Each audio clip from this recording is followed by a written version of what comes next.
think I've always expressed myself through creativity, but not necessarily realised how much of a language it was for me.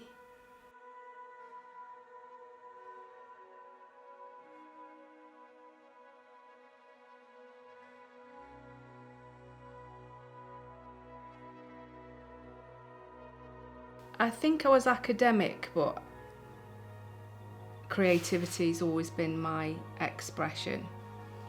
And I went into teaching after going to art school and ending up at the civil service.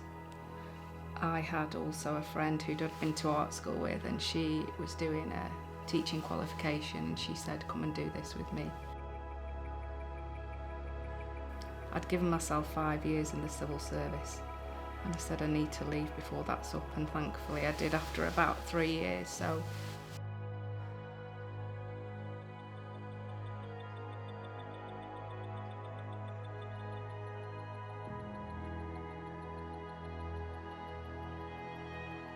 at art school, I think they recognised that my drawing ability was very, very good, observational drawing in particular. And I didn't realise that you could do that, you know, standing in front of a life model or a still life, that you could use that connection between what you saw and translate it into a really accurate drawing. And it was very much Euston Road's school style, point and line, where you were really kind of pushed to get that observational connection and record it. And this was such a new thing for me that I really thrived, and I was very proficient at their style. So when I applied to Liverpool, nobody had got in from Blackpool to go to Liverpool, John Moore's, and I was kind of discouraged because they didn't want a student to apply for that and then not get in.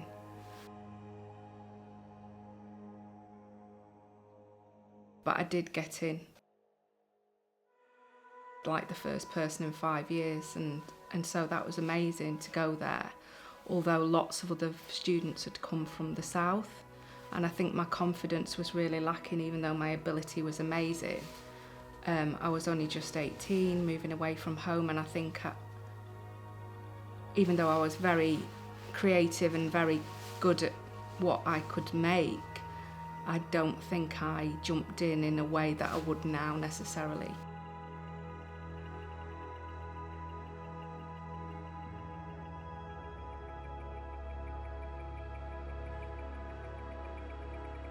And so I took up the Terps mentoring course and asked for Emma Biggs to be my mentor because I was enjoying what she was doing with Matthew Collins, and I knew I wanted a female mentor.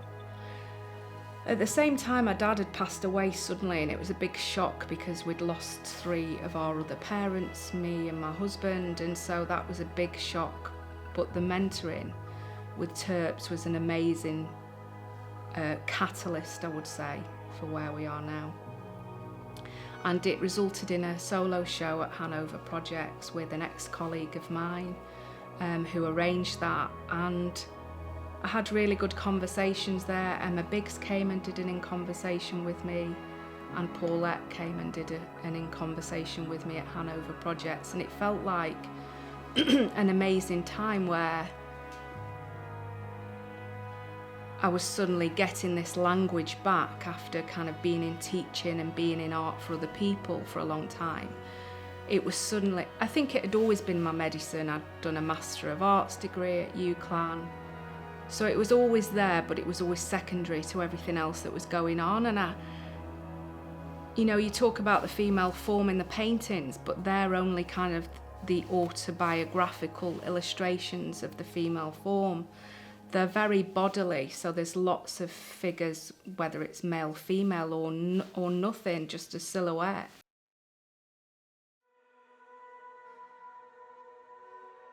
And I think that's derived in the language from my ability to be proficient at life drawing, because that is, I guess, the subject of everything, the human condition.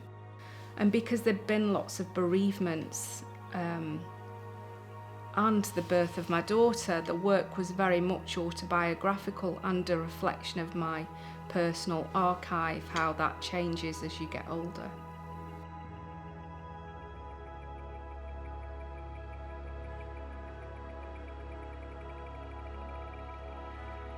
I guess they are about the human relationships. Sometimes that's physical, sometimes that's spiritual.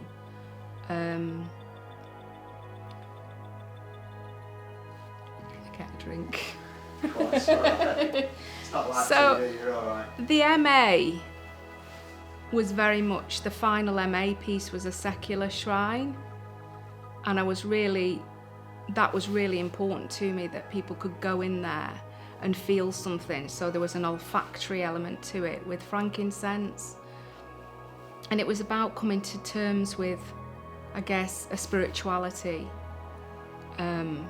And I made a space of paintings and lighting and music and a smell in the air. And people walked in and they said it reminded them of Catholic Church, or it felt spiritual. And so I'm trying to do that now in painting, where I've not got those other elements to play with.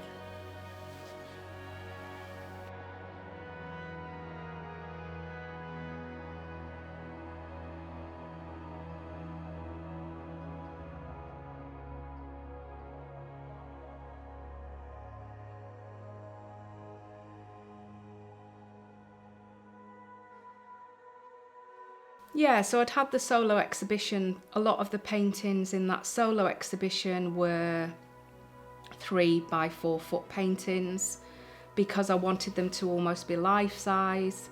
And they were called The Rescue because they were about me losing my job. They were about me losing my dad, who was my last living parent. And they were about me rescuing myself. So they were like the paintings were a pilgrimage after the mentoring, to say I need to care for myself, I guess, and rescue myself.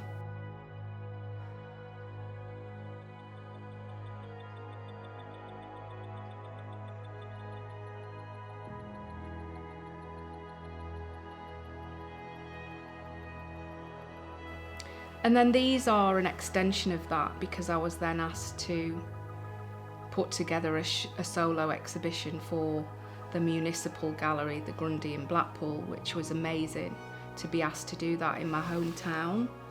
And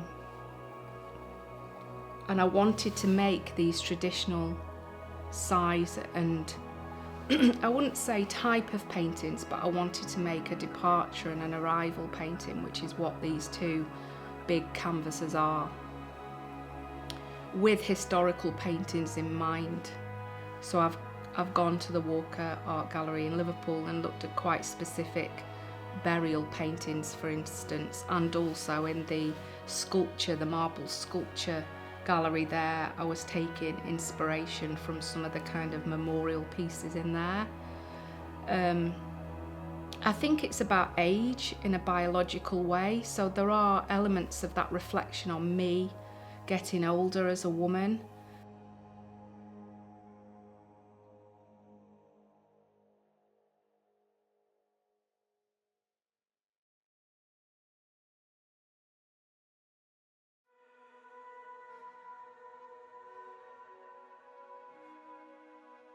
So saying goodbye to those reproductive years, saying goodbye to being a daughter in a way, but also embracing what's to come and thinking about the hope and all the paintings that are still to be made.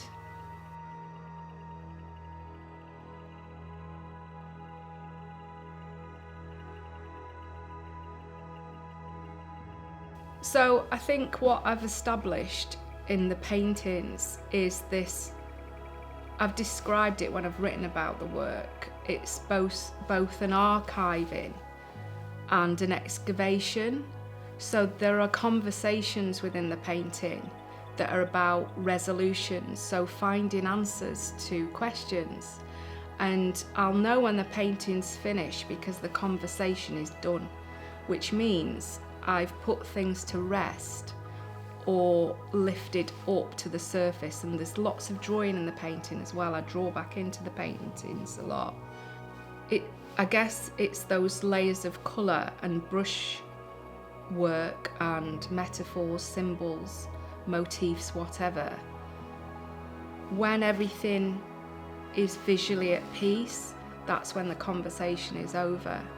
And I think that's also to do with kind of the thickness of the paint. So I'll make quite brave colour choices and quite heavy layering of thick paint, I guess, in an impasto way. But then there'll be these lovely visceral veils. And I've talked about hiding things also. So they may be, well, I'm at peace with something, and so I'm just going to leave that veil over that, and I'm happy about that.